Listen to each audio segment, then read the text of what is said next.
kitabu cha Siraki 3. Siraki 3. Tunapoendelea kuongea mambo ya wazazi wetu. Wanangu, nisikilizeni mimi baba yenu, mutende kama nilivyosema mpate kuwa salama. Bwana amemtukuza baba katika wana, na haki ya mama imedhibitisha juu ya wanawe. Anayemheshimu baba yake hufanya upatanisho wa dhambi.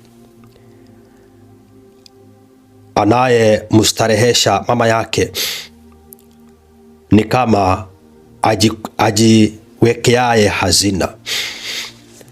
Anayemheshimu baba yake atafurahiwa na watoto wake mwenyewe, na atakapoomba atasikilizwa. Anayemheshimu baba yake ataishi siku nyingi. Anayemtii Bwana humstarehesha mama yake. Anayemcha Bwana huheshimu baba yake na kuwatumikia wazazi wake kama mabwana. Kwa neno na tendo umheshimu baba yako, ili baraka itokayo kwake ikujilie. Maana baraka ya baba huimarisha nyumba za watoto, lakini laana ya mama huziondoa hadi misingi yake. Usijitukuze kwa fedheha ya baba yako, maana fedheha ya baba yako ni utukufu kwako. Kwa kuwa utukufu wa mtu hutokana na heshima ya baba yake, na mama aliyedharauliwa ni aibu kwa mtoto.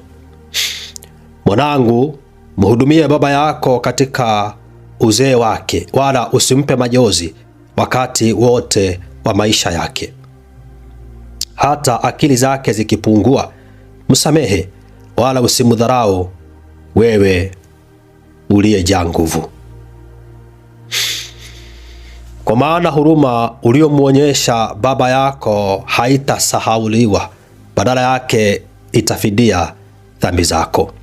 Wakati wa taabu zako utakumbuka, dhambi zako zitayeyushwa kama barafu wakati wa jua kali.